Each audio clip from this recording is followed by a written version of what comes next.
ask her. Hello, everyone. Welcome to today's FIBO USA webinar, addressing the tools and strategies fitness studios need to navigate COVID-19 and come out better than before. My name is Christian Robolino, and I am the Marketing Director for FIBO USA, and I am honored to moderate today's discussion. First, a few housekeeping rules. I want to let you know that we are recording today's session, and a link will be sent to you after the conclusion of this presentation. It will also be published on our website at fibousa.com. If you are having difficulty hearing us today and are listening through your computer, please check that your computer speaker volume is turned up. And if you're still having problems, please consider dialing in through the conference call line. The dial-in information was included in the link sent to you as confirmation of today's webinar. For this webinar, we prepared 5 major questions around the current COVID-19 pandemic and what you as a fitness business can do to come out even stronger. We will touch base on online training, resources, and best practices. But please feel free to ask questions throughout the webinar using the chat box located on the right-hand side of your screen in the control panel. We will review them and try to answer as many questions as possible. And now I'd like to introduce today's expert, Mike Arce, the founder and CEO of Loudroomer, the #1 resource for fitness studios and wellness companies throughout the world. After spending 7 years in the fitness industry himself, Mike started an ad agency in 2009. And in 2016, he began exclusively working with fitness studios and wellness companies. He has helped over 2,000 international studios since. Mike is also the host of a top fitness business podcast, The GSD Show, top entrepreneur podcast, The GOAT Show, and the top fitness studio business conference, GSDCon. Mike, thank you so much for being with us today and taking time out of your busy day. Thanks, Christian. I appreciate you guys having me on. Great. Well, let's get started, Mike. We are a few weeks into quarantine now. What have you seen top studios or franchisees do to stay successful during this time? Got it. Well, I'll go into that, but I like doing this check whenever we do a Zoom or a GoToMeeting. So yeah. I want to check with the question box. Whenever you just let me know, can you hear me clearly? Is everything good? Use the question box. And then also you can just answer saying either yes, or you can say where you're from. Just say like, New Jersey, New York. It'd be great to also know where people are tuning in from as well, because every part of the country is kind of dealing with something a little different here too. And so, advice I'd have for somebody in New York might be a little different than somebody in Arizona or in Atlanta. So cool. So we got a couple people in here, Detroit, good. So, so the question is, what am I seeing right now? Is that what you're asking? Yeah. So what have you seen like top studios and franchises do to stay successful during this time? Yeah. So depending on the landscape that you're in, obviously it's a lot more sensitive in New York and New Jersey. You're in the eye of the storm there. But no matter what, everyone seems to at this point have gone virtual, and they're creating a lot of virtual options. Some are doing it really right. I'll talk about that today. And they're seeing a big difference in being able to retain people, getting people to buy for that second month. Right now, you're at that point where you're going to see if people are staying for that second month if you sold people on that first one. And some people are messing this thing up pretty bad. And then you got people in the middle. So the thing is, Christian, not most fitness professionals in general that I've met, especially if they're in their mid-30s and up, they're admittedly not good at tech. They're admittedly not, they don't enjoy it. They don't understand it. They don't want to understand it. They want to be in the gym. They want to work. They want to sweat. They want to move. That's what they want to do. So being behind a computer and integrating things and getting things to work together, that's not usually everyone's favorite thing. So for everyone tuning in, you guys, if you feel like that too, say, yes, I'm not techie. I'm not techie. We'll kind of see how many of those we got in here. The great thing about this, though, is it's gotten a lot of people, the committed people, the people that are willing to do whatever it takes. It's gotten a lot of them to become techie and almost appreciate it. And people just don't like what they're not good at. And you get good at whatever you practice. And so right now, a lot of people are forced to start practicing this, and they're naturally getting good at it. And then usually that results in them kind of liking it. Now that they like it, they spend more time in it. And so the curve of how fast this thing is improving is significantly different, like better. So when I'm doing a project right now called 30 workouts in 30 days. I'm literally doing a workout with a different fitness studio every day for the next 30 days. I'm on day 17 right now. Haven't missed a day. And the difference in the first few workouts versus the ones I've done over the last few, it's night and day difference. And you know, people in my group, they know I post a lot of feedback. So after I do the workout, I'll actually say like, here's what you did wrong, here's how you could have done that better.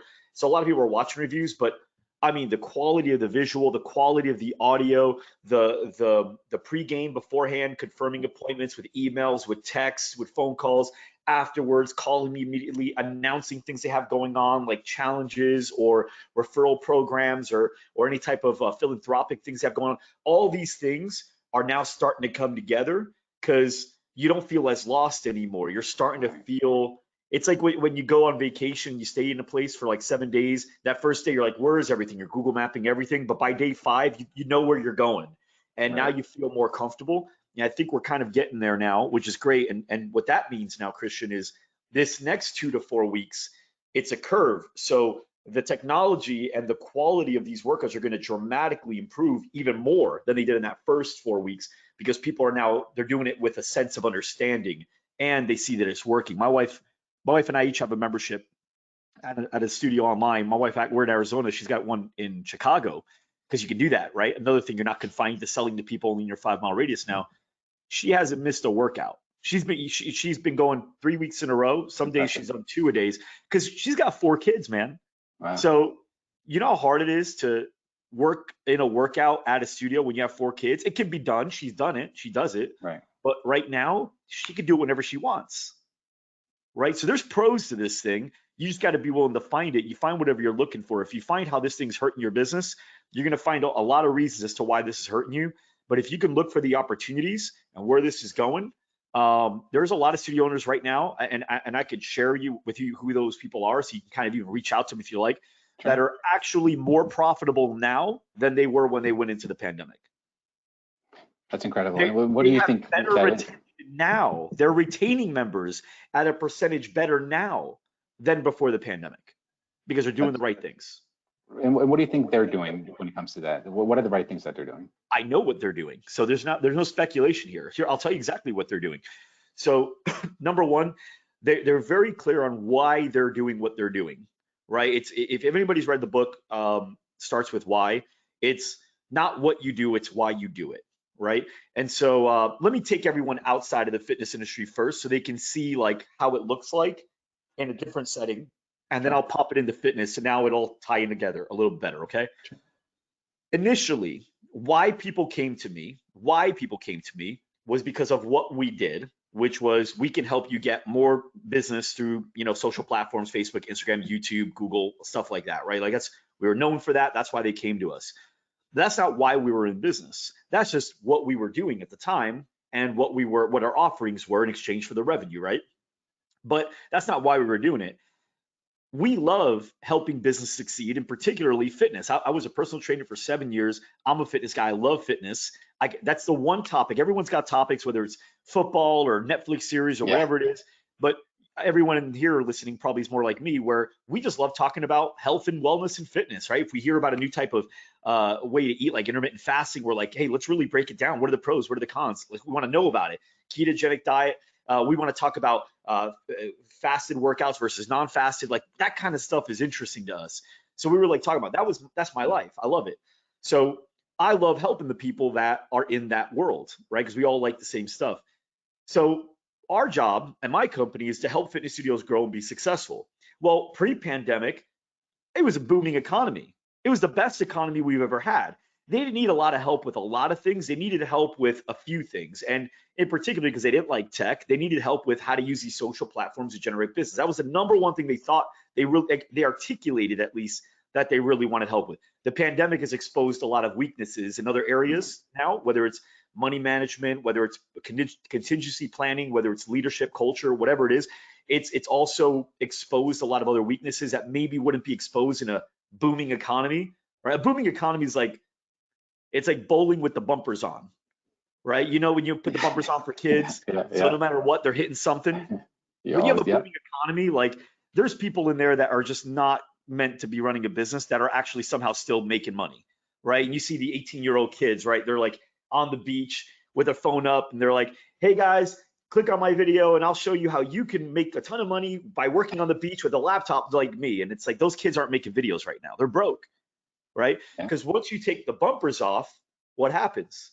People that don't know how to bowl, they find themselves in the gutter, right? A real That's very bowler true. never needed the bumpers in the first place. They just hit the pins. They know how to do it. So what it's done is it's exposed a lot, but people here, in our company, what we cared more about was what they articulated, because we knew, number one, that was the hook, right? You care about what people talk about. Okay, then we satisfy with inarticulated needs. Well, now the mission is still the same, regardless of what's happening in the world. Pandemic, zombie apocalypse, booming economy, it doesn't matter. Our mission is still the same. We want to help fitness studios grow and be successful. Well, the landscape's changed, meaning what we do for them is different in order to support the why we do it. So now we've had to interview financial experts, interview health experts, interview healthcare experts, interview legal, everything we can, because what's on everyone's mind? How do I get this PPP money? How do I get idle? What are the legalities of going from a physical fitness studio to an online? Because there's like 6 new adjustments to a waiver that you have to make. If you don't make them, you could get sued by something happening in this new setting that you've got, right? And then when you have to come back, like, you have to open. A lot of people are saying they're not going to open right away. Well, here's the thing. You don't have to, because it's your business, but you have to seem like you are, because your landlord can sue you for not being open when you should be open, because it hurts the value of their property by not having a business running, right? And so there's a lot of things that people aren't aware of that I've had to now get that out to them. It has nothing to do with Facebook ads, YouTube ads, Instagram ads, right? But why I do what I do, these are the things that are with the what's, right? Because I want to help you grow and be successful. Okay, so now for fitness studios, that's the same deal. It's the same deal. Christian, do you like riding a bike? I like riding bikes. Do you like riding bikes? Yeah, of course. It's fun. I've been doing it since I was a kid. But here's the thing. Imagine riding a bike had it been statistically proven, scientifically proven, has 0 benefits on your health. Let's pretend that, okay? Well, you'd still ride a bike. Kids don't care about their health. Right. They just feel like they ride. I like riding bikes too. But would you ever ride one stationary in a room for 45 minutes, 3 days a week, if you knew it had no positive impact on health? Would you ever just ride in the same spot over and over? No, because riding a bike sucks in the same spot. Right. It's about exploring. That's why people liked it, right? It's transportation. It was fun. But why do people do it? Well, because there are health benefits. So why do people go to group fitness? Why? Because they don't care about health and wellness the way you think they do. What they care about is they want to be able to find a place where they can enjoy working out consistently, because quitting is a common theme. Whether they go to LA Fitness, Planet Fitness, this boxing thing they did, YouTube videos, Instagram, whatever they did, the average person, you see it out there, they quit, right? So what they're looking for is a place where I can enjoy physical fitness and be able to do it consistently. And so that's why these people that are doing Cycle, they're putting music, they're making it dark, they're having the instructor dance, Soul Cycle's hiring actresses and comedians. And so now the only thing that's changed is the landscape, not the why. The why is still, I want to help all these people be able to enjoy getting into shape consistently. And so now they can't come into my studio, but they can't go into any studio. They're at home. Yeah. How do I get them to enjoy it? What are all the things? So here's some of the things that Brittany does, to give you an example. Now to answer your question, because that's step 1, right? Number 1, she reaches out to them regularly just to say, hey, how are you doing? How's your family? Just wanted to check on you. How's everything going? How are you guys holding up? Are you staying sane in this quarantine life? Right? That's number 1. Having that close relationship. Yes. Because honestly, a lot of people's friends and family aren't even calling them like that. Right? Okay. So that's number 1. Number 2, building a stronger social is, so the number 1 reason we surveyed a lot of the members of the different fitness studios that we work with, and we basically asked, why are you continuing to do this live virtual workout? Why do you like it, the live? Because that was number 1. What in the survey prior to that, we asked, what would you prefer? A live virtual workout, a pre-recorded workout, one that was live, or a P90X, Beachbody, YouTube, or something in that category where it's much, much cheaper or free and it's professionally filmed and all that. Number one was in that order. Number one was live workouts. Number two was pre-recorded the lives. Number three was the YouTube and all that stuff. Now I'm going to break into a couple of things that are important to know why. But first, when we asked them why, the number one reason, which was twice as high, twice as many votes than the number two reason, the number one reason was socialization. People are quarantined, man. They're with the same, people every single day, all day, every day. And if you live by yourself, it's even more of a like, I got to get out of here. So here's where you actually get to interact and talk and communicate and poke fun at each other and just be around people again in some cool way. Okay. And then why? Okay, well, why did you like the pre-recordeds more than the YouTube? I mean, you're not getting that in the pre-recordeds. Why wouldn't you want a better, professionally done YouTube video? And what they said was, because I still know the other members in that room. So when I'm watching them call out other people, or even me, if it was a recording that I was in, but when I watch them call out other people, I enjoy it more. And I said, I asked, one guy gave me the best answer why. I said, tell me what you mean by that. And he said, Mike, imagine if I told you about a buddy of mine and this crazy thing that he did in Vegas. You'd be like, wow, that's crazy. But what if I said, oh, Charles, I know Charles too. Actually, I went to Vegas with him. You got to hear what this guy did. Well, now it's different because you can see Charles in that Vegas story as opposed to this friend. And so people are actually enjoying hearing their friends getting called out and getting coached and also recordings of themselves. So nobody chose three. Okay, so now a big thing we're hearing is, well, why would anyone pay? Why would new people pay? Look, it's the same question we've been having. 4 years ago, when this thing really started to explode, this group fitness thing, when it really started to explode, we still had the same options. Cheap or free, which today is Beachbody, P90X, or YouTube videos. Today, that's like Planet Fitness. It's like $9 a month, right? Or EOS or whatever. That's that, right? There's no interaction. You're just kind of, you work out. Right. The next thing was group fitness, right? Which we have now, interactive, and now we've got group fitness. And the third level is personal training, which you can get also through virtual as well. So those, and then fourth is we do nothing, right? That'll always exist. The couch will always exist. Yeah. But people paid more. But do you remember 4 years ago when you first started hearing about group fitness and everyone was so used to $25 a month at this gym, and then you'd hear this one company charging $150 a month? I mean, people were appalled. Like, what do you mean? Why would I pay $150? Like, I got my gym, they have group classes too. The thing is, they didn't get it yet. There hasn't been enough people going through it to where that buzz is going around. And then once the buzz went in, the industry exploded, right? Well, it's the same thing here. This is new, this virtual interactive thing, but the buzz is going to start forming. It's already starting to form. My employees, actually, McKenna, how many people have now joined Lady Strong? Oh, like 4. 4 people. So one person took the workout, and then they brought 4 people. Now, so the buzz went just in my company. I don't know how many other companies, right?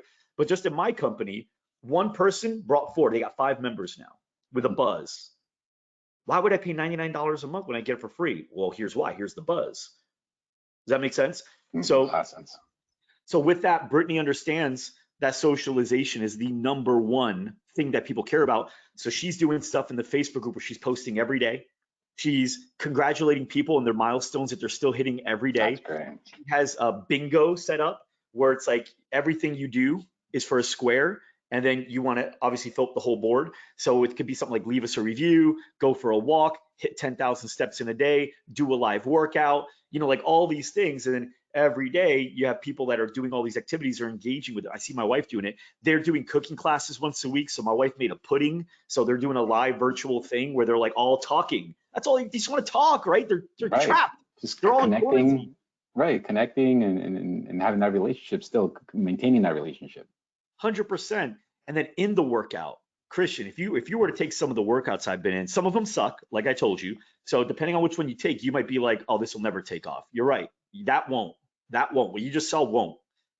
Some of the ones that I've been in about 4 of them that I'm just like yesterday, I was with this company. If you guys get a chance, go through their workout, which by the way, every fitness studio owner should be going through as many free trial workouts as humanly possible. Just learn.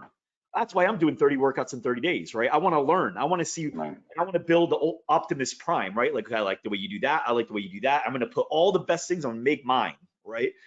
And KBX Fitness in Phoenix, they're kickboxing. Take their class. Take Lady Strong as well. Burn District Fitness is good. Take theirs as well. There's a few good ones. But yesterday, dude, my wife and I were sweating, and we were having fun. Like the way they were doing it, like I enjoyed it. And so that will take off. The ones that aren't doing all those things, they're not interacting. I mean, I was getting called out. I remember one time they were like, Mike, let's go. You call those high knees? I need high knees. I seen you work. Let's go. There it is. There it is. Oh, shit, you can see. So you feel it. You feel it. You almost feel like you're there. She's calling me out. Exactly. I want to coach. I don't want a YouTube video. YouTube videos don't coach me. They just tell me what to do, and for all they know, I'm not doing anything. I'm just watching. Right. Here, I can't take something off. I take a set off, and they're like, let's go, Mike. You only got 20 minutes. You had 23 hours to get ready for this. You had 23 hours to stop moving, right? And I'm just like, shit, that's awesome, right? So that will take off. After the class, she talks, so as soon as it's over, she does a stretching, cool down. A lot of the better ones do this. They take about 5 minutes to stretch and cool down. But during that cool down, they do like 30-second holds in their stretches. And during that time, they're making announcements. Really big philanthropic campaign that people are doing, blowing people up right now. This right here, what the idea I'm about to give you, I'll tell you right now, just because I know people in general, 90% of the people won't execute on this idea because they can't see it fully, or they're going to think it's more work than it is. 10% of the people are going to do it. And of the 10% of people that do it, maybe half of those people are going to execute it at 100%. Okay. So here's the idea. But the people that execute 100%, it's batting 1,000, and it'll bring you in more leads, hot leads at the cheapest price ever. And in class, not just a phony number, in class, and more sales than anything else you got running right now that we found. Okay. So right now, a good cost per lead, if you're running ads, a good cost per lead right now is anything between $5 and $15. You get a lead $15, that's good. Challenge with that is closing ratios are a lot lower with online leads. Why? Because you're selling over the phone. You're not used to that. Right. You're selling an online fitness service. You're not used to that. Oh, and if you haven't heard, we're selling during a pandemic. No one's used to that. No one sold in a pandemic. No one in our lifetime, right? So we got all these things that are happening that's making the closing ratio go down. So the cold leads are good. It's good for building brand. Like right now, you can get internet impressions and traffic and build your list better than you ever have at the price you have. But as far as sales and converting goes, you do what's called a philanthropic campaign. So here's the way it works. Christian, imagine you're one of my members, and I'm talking to all my membership, right? In a video I put out in that Facebook group or email, whatever it is, right? I got 250 members. If I have 250 members, my goal is 500 referrals. Here's how I'm going to get that, okay? Hey guys, so this is a very, very difficult time, as you guys know, and it's honestly, it's something we've never seen before. And there's a lot of people that need a lot more help than we do. We're considered blessed compared to some people that are really, really struggling out there. And so we are on a mission here between now and 30 days. We want to be able to feed 50,000? We want to feed 50,000 people. It's going to be a lot of work to do it, but I could do it with your help. Here's the way it works. For every person that refers somebody to come and take a class, just get them to take a free class. They don't have to pay anything. They don't have to sign up. They don't have to donate. They can, but they totally don't have to. All they need to do is take a class, because I want to learn what we can do better. So all you have to do is take a class, and at the end of the class, be able to jump on a call with me and let me know what I could have done better. For everyone that does that, I'll feed 10 people through Feeding America. Christian, you know how much that costs to feed 10 people through Feeding America? How much? $5. $5. So for $5, for a lead, you get not a lead, not just a book, not just a show. For $5, you get a show that stays throughout the whole class and is referred to you by a member. The best lead, the hottest lead is a member referral. Yeah. And they come in and stay the class. Guys, my goal for you is to refer as many people in as you can. If you have 2 friends, and here's the cool thing, guys, I don't care where they're at. If they're in Washington, great. If they're in Australia, great. It doesn't matter. As long as they get to the computer and be able to do a workout and give us feedback. So I said 500 because we got 250 members. And I'm hoping everybody can bring at least 2. Now, here's the thing. I know some people are going to have a hard time maybe finding one, but I know some of you guys will find 5 or 10. Right. And that'll be amazing, right? So I really want to get here, and every day I'm going to be posting an update as to how closer we are getting to our goal. To get to this goal, we're going to have 500 people go through our free workout, which is 2 per person. Guys, feeding 50,000 people would be amazing if we could do it. Would you guys agree? How good would you guys feel to say we've done that together? Right. Yes? All right. So I'm going to be counting on you guys. How many of you right now know off the top of your head, a few people that can right away bring in at least 2 or 3 people? How many of you guys are, raise your hands, whether it's a brother, you got to coach them, whether it's a brother, a sister, a wife, a mom, a dad, a coworker, an uncle, an aunt, a neighbor. How many of you guys have at least 2 people that you can say, come do this free workout for me. It costs you nothing. And then it helps feed 10 people if you do. And especially now where you have a little bit more time, people have a little bit more time. It's easier to find them. And this isn't an idea that I think could work. It's working. It's happening. Yeah. You could see it. You could see it in our Facebook group. People are posting, I got 120 referrals. I got 62 referrals. The first day I got 24 referrals. So, and people are signing up, obviously, right? Because you're in there now. You're going to sign, even if you only sign up 10% of the 500, what'd you get? How many members? 50 members. At what cost? $5 per lead. Yeah. Pay that all day long. I'll pay that for a lead. Forget about what I pay for a member referral show through a whole class. I paid $100 for that, right? So Brittany's doing a lot of things like that and is really getting engaged, doing challenges as well. A lot of people are doing challenges. You remember the ice bucket challenge? Yeah. So they're getting, you remember it was like tag 3 friends? Yeah. So now people are saying, hey, I just finished this workout. They're sweating. It was awesome. And I'm challenging Joe, Chris, and Diana to come with me on my next workout. Okay, come in. I want to see you guys there. Now they're tagging their friends, right? And now everyone's getting to not only hear about it, but they're getting challenged. And that's like multi-level, right? Now you got 1, get you 3. Now those 3 get you 9, and those 9 get you 27. And it kind of flows. Obviously, it's not going to keep scaling that way, but still, like, people are getting results, right? So all these things are a part of being an entrepreneur. If people think the definition of an entrepreneur is a business owner, it's not. You could be a business owner, not an entrepreneur. An entrepreneur is somebody that could take something from nothing and turn it into something. And right now, it feels like we've got nothing. We've got no studio, right? We've got no database. We've got no money. We've got no certainty as to what's going to happen and when it's going to be over. We have very, very little compared to what we're used to having. We still have a lot, but compared to what we're used to having. Okay, so how do we make something out of this? And that's what the best entrepreneurs are doing, and they're finding opportunities. That's why a lot of them are growing during this time. And here's the thing: what's one complaint you've heard for the last, I don't know, 3 years from fitness studio owners? The most common complaint I've heard, 2,000 plus studios we work with, I don't know how many studios I've talked with, the most common complaint, it's too saturated. There's too many studios now. Can you think of any other way to lower that other than a pandemic? Name one other way that would happen.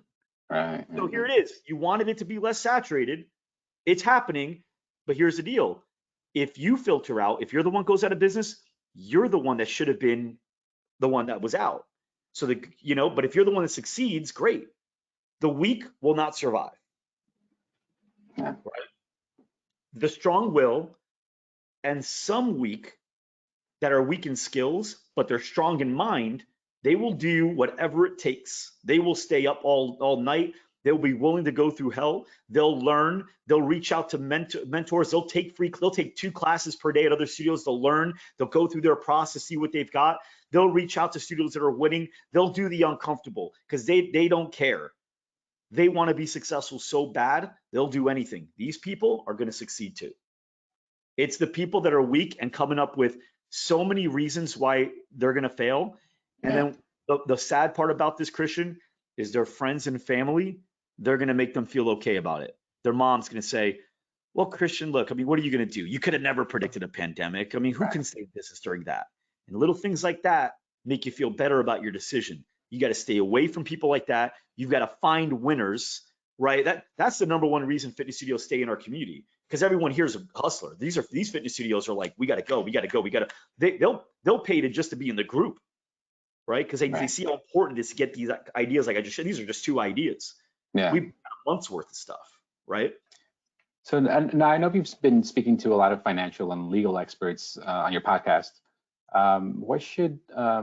What can they be doing to combat COVID-19? And what are the experts saying in the fitness studios? What should they be doing in terms of financial, legal resources? So if you haven't already gotten your PPP money from the first round, they've just announced yesterday afternoon, that they're replenishing it, and so Thursday, tomorrow, they should have it available. And so there's a couple things that, same thing, people were exposed, like I said earlier. One thing is your banking relationship, your financial team, that's been exposed. If you didn't get your PPP money, there's a good chance that you didn't set up a good financial team beforehand. I got my money. A lot of our studios got their money, right? My bookkeeper, 95% of her people got funded, right? But a lot of people didn't get funded. Why? Because these are the things that you need to have in your financial team is you got to invest in that. They shouldn't cost you money. There's 3 positions in your company that should never cost you money: your finance team, your salespeople, and your marketing team. They shouldn't cost you money. They should all have a return that's tangible, right? Yeah. So your finance team, that's going to be your bookkeeper, which you should not be doing the books in your house alone. You shouldn't be doing it. Cough up the few $100 it takes to get a professional to do your books, because right now your work was you were probably ready to rip your hair out during this whole application process. And they updated the application 3 times. So we had to submit our application 3 different times. Wow. Because first time it was like 1099s are approved, then they're not. Then it was like, okay, owner distribution matter accounted, and now it didn't. And so all these things that were forgivable went away. So you had to keep filling out the application. I had my accountant and my banker and my finance team, they were calling, texting me 9 o'clock at night, 10:30 at night, 11 at night. We didn't have oh, is it too late mentality. It was like, look, a lot of people aren't going to get their money. I know $370 billion sounds like a lot, but there's a lot of businesses that are going to apply for this. So we've got to do this. We got to do everything right, and we've got to do everything fast, right? And so they weren't like, let's wait till tomorrow morning and tell them. They were like, no, let's get you on the phone right now, get the application, and let's get it submitted. We were one of the first people to get our money. On top of that, we got more than what we asked for. Wow. Right? And we got the grants. And we got a line of credit. We got everything we were supposed to get. So make sure you got a good bookkeeper, and you got a lot of people call it an accountant, but you got to understand, are they tax preparer or tax planner? Basically, are they historian? Because if they're a historian, what they do is these people cost you money. This type of an accountant costs you money. A historian will say, based on what you did last year, here's what we'll do this year. That is, I don't have vision. I don't have skills. I just have an understanding of, it's like the guy that really doesn't understand the subject, but he just does the homework right, right? So here, you want to have not a historian, you want to have somebody as a planner. This person's going to ask you questions like, what does growth look like for you for the next year? What are some big projects you're wanting to invest in? What are some things that you think you want to invest in but don't know if you have the money? Have you already applied for a line of credit? You just hit this revenue number. You should really apply for a line of credit now while you're making money, so that when you need the money, you have it if you do, because it's going to be hard to get a line of credit when you need it.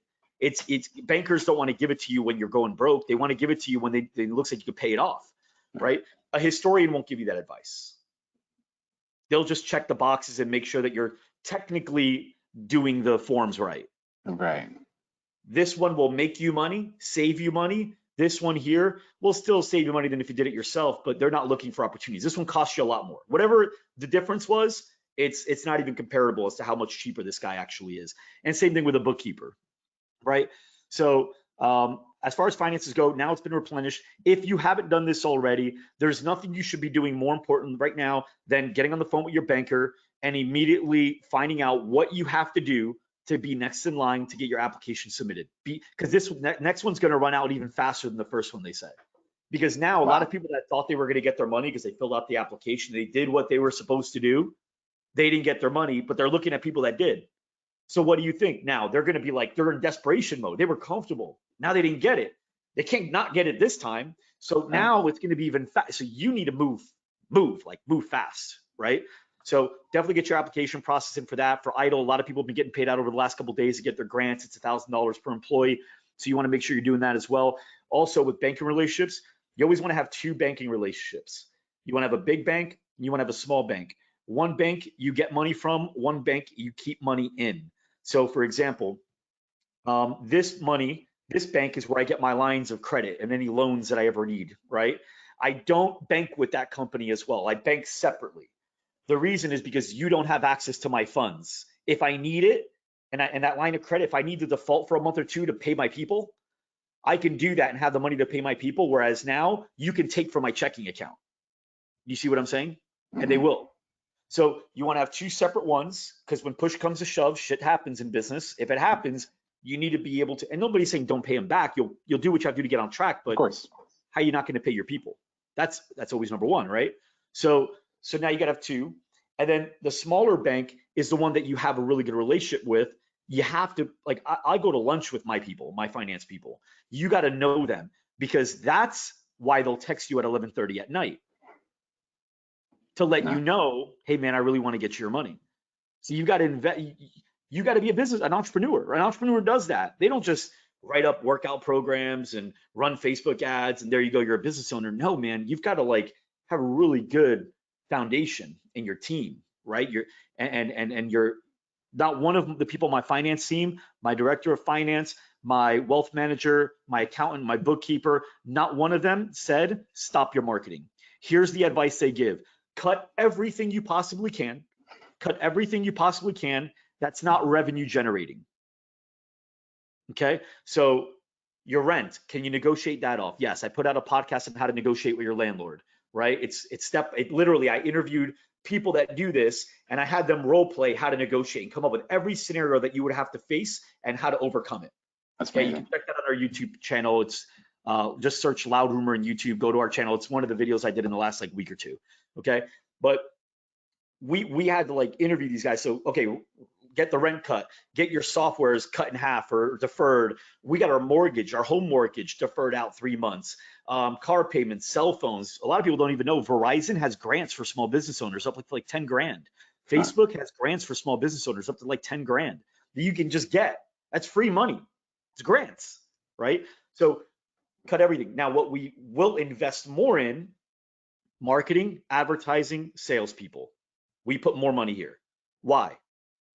Dude, it's hard to get business when it's not a pandemic. You think it's going to get easier without marketing during one? Now, on top of that, retention. Why do we keep marketing and advertising when there isn't a pandemic? Why? Because you know you have a leaky bucket. You're always going to have retention problems. So what do you think? Your retention is going to be better in a pandemic? No.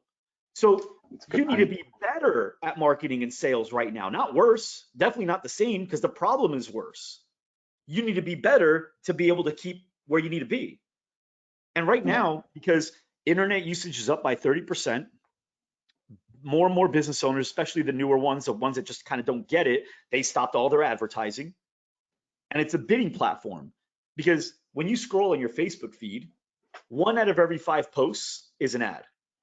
Well, based on the amount of times people scroll, there's only so much real estate to put an ad, right? So what that means is if you have all these people running ads, well, more and more people over the last 5 years have run ads on Facebook, meaning the cost per lead, impression, all that's gone up. Yeah. And a lot of people don't realize your competition's bigger than what you think. A lot of fitness studio owners in every business, but studio owners just keep it relative. They think their competition is the other studio owners. It doesn't matter on Facebook.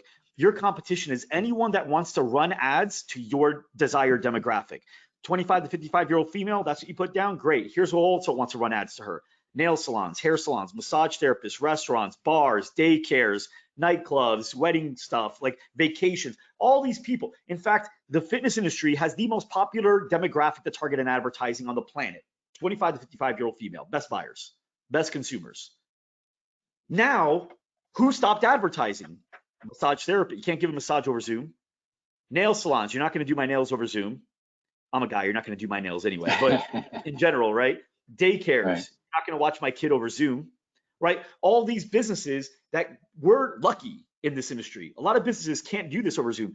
So now not only has internet usage gone up, which theoretically should decrease the cost per lead by 30% or so, if all else stays the same, but on top of that, all these other businesses stopped advertising. You're competing with less people that want to show their ad to 35-year-old mother of two Jane that lives down the block.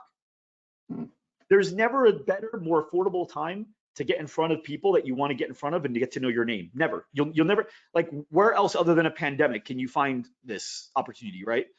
And can you afford to have a lower closing ratio, which you're going to have? Like I said, you have three things getting in your way. You're selling online stuff, you're selling over the phone, and during a pandemic. Can I afford to have a lower closing ratio? Yes, because if your cost per lead is 3 times lower, that means you can afford to close 3 times worse and still have the same acquisition cost. Too many people talk about cost per lead. It's the stupidest thing in the world.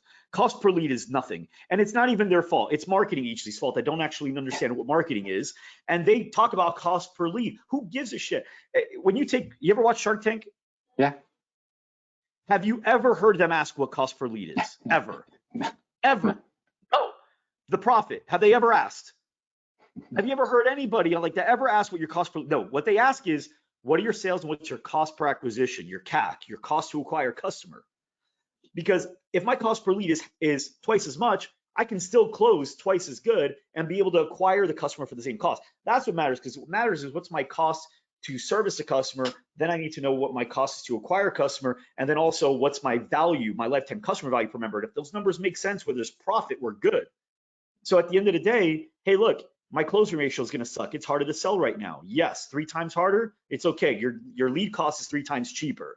Therefore, you can still have the same customer acquisition cost. And guess what? If you find a way to close a little better, which is going to happen, you're going to find yourself being able to be more positive now than you were before. I want to make sure we get some questions. I know you got to sign off here. Do you want to read some of these off? By the way, really quick, for anyone watching, I know we kept consistent with how many people are on. Can you use a comment box and let me know if my mic was working this whole time? And you can just by saying, yes, this was good. Tell me if this was good, if you learned something today. Did you guys get value? And there's going to be more. We're going to keep going here. But let me know if this was valuable, if you learned anything, if this helped at all. If the answer is yes, just let me know. It makes me feel good. You'd want it to. All right, Christian, if you can, read some of the questions we got here. I think you might be getting the questions directly, but I do have one question, and I think you touched upon it earlier, which is the saturation aspect of it, right? So after this pandemic is over, do you foresee any changes happening in the industry? Yeah. What is it going to look like? I think it's going to depend on how long this goes on for. If this thing ends up in the next 2 to 3 weeks, I think we're much more likely to go back to a more similar world to what we were used to, with maybe some people still offering online and more people still working out at home. Like my wife, what an amazing thing for the days that she can't make it in time to get childcare and daycare and all that, to be able to know I'm just going to work out at home. I know I can get a good workout. She knows that now. It's a great upsell. It's a great add-on or an added value, right? But if this thing goes on for another 6 months or a year, like some people are speculating it can, I don't think it will, but what do I know, right? If this goes on, the longer it goes on, the more acclimated we're going to get to it, right? So I think it's hard to tell. I think a lot of it's going to depend on the length of time that we're given to adjust to this new way. But no matter what, the world has been pushed forward 10 years. Companies that couldn't imagine going remote now have been forced to become remote. And there's going to be a lot. I feel bad for commercial real estate. I think commercial real estate is going to struggle after this. I think a lot of people are going to want to go to remote and be like, man, we could save 80 grand a year. We could save 150 grand a year. Not fitness studios, but businesses in general, right? So just, and what I'm thinking is the world has just been pushed forward. We're realizing there's a lot more things we can do than the standard thing we've been doing. Because the number one killer phrase in business is, but we've always done it this way. That'll kill you. Hear that all the time. Yeah. We have a question here actually from a listener. Do you think people will work out with masks in the future, given the current situation? And I know a vaccine is in near sight. How else would you comfort people to get back into a studio? A question from the New York City area. So there's a few things here. Those are good. That's a good question.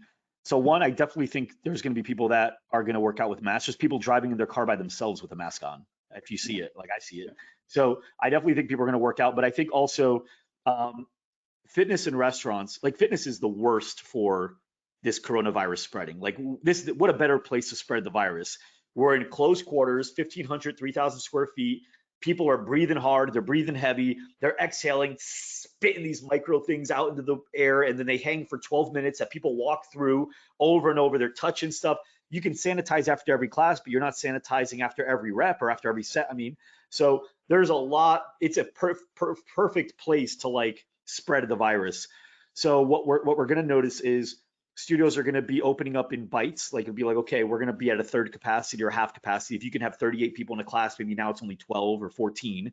And there's also going to be bigger spacing. So like instead of having 18 treadmills filled up, you may have one and then four down and then four down and then four down.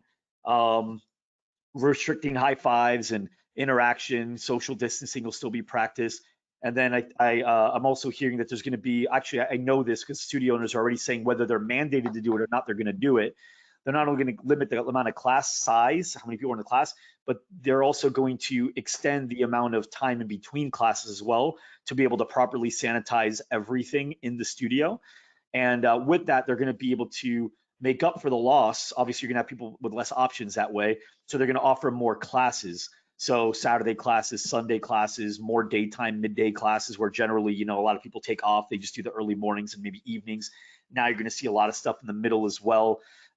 There's also studio owners that have already invested in these like heat guns where it's like you can actually put it to someone's face and it'll tell you if they got a temperature in like seconds. Mm-hmm. And obviously, like it's not foolproof. There's people that are asymptomatic, and but it's just another thing, right? Like, okay, well, hey man, you got a little bit of a fever here. You're at 100, you're at 101. You know, we're gonna have to ask you not to come in today, just so you know. That's why we're doing this. It's for your own safety too, right? It makes a lot of sense. Yeah, I think that's gonna happen. And then I think a lot of people are going to, like me, the second they say, Mike, you're allowed to go into the gym, nothing changes. I'm still going to be working out at home for the next 2 to 3 weeks, at least, because I've got kids. I've got my mom and my dad. I got my wife's mom and my dad. And, you know, it's not important enough to me to go work out at a studio when I can work out at home until I find out if this thing opening up is something that spikes everything back up or goes back to normal. If it goes back to normal, great. What did I lose? 2 to 3 weeks of working out in the gym? That's nothing. But what if this thing spiked back up? Great, I lost my mom. Yeah. It's not. So my wife and I have already discussed the day they say they're gonna open, we're extending it out. My employees too, we got like almost 50 employees. We're not gonna open the day they say we're gonna open. We're gonna give it some time. We're gonna give it 2 to 3 weeks. Yeah. You know, we built system for it already. Yeah, Mike, we have a couple of minutes left, so we might have time for one last question. I know we have a couple that we couldn't get to, but and hey, really quick, if anybody wants to, while we're here, I've got these two that everyone should have, especially right now. It's never more relevant than now. If you go to Fitness Marketing Secrets or FitnessSellingSecrets.com, both of them, FitnessMarketingSecrets.com or FitnessSellingSecrets.com, these books, we're getting it to you for free, okay? But there's a lot of stuff in here that you could absolutely use right now and what's happening.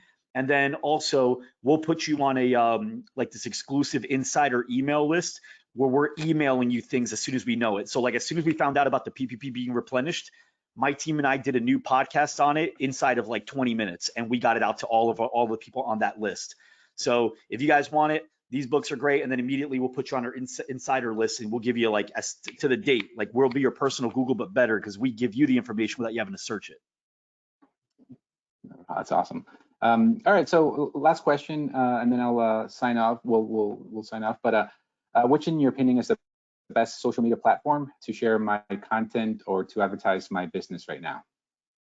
The one that you're best on and have the bigger following. So some people, I'd say Facebook. Some people, I'd say Instagram. Some people are crushing it on Instagram. They're doing really great with that stuff, especially with stories. But if you only got 112 followers there, then I would say Facebook's better. You're going to get better volume, better cost per lead for advertising. Instagram, I would say, is better for organic, unless you're doing Instagram story ads, because Instagram story ads allows you to do the swipe up. And the hack is this: all three options that they have in the story lead you to the same spot. So for example, hey guys, we have this awesome new online challenge. If you guys want to jump in, blah, blah, blah, whatever your offer is. So go ahead and let us know, swipe up, right? And now they can either swipe up, and then the two options, you know, polls and Instagram stories, they have polls, right? So you can customize it. So one will say learn more and the other one will say get offer. They all take you to the same place. If you want to learn more, if you want to get the offer, or if you want to swipe up, they all roads lead to let me get you on the phone, right? And so Instagram story ads are doing really well. Facebook and then organic Instagram's doing the best. Well, thank you a lot, Mike, for your time today. That's all the time we have.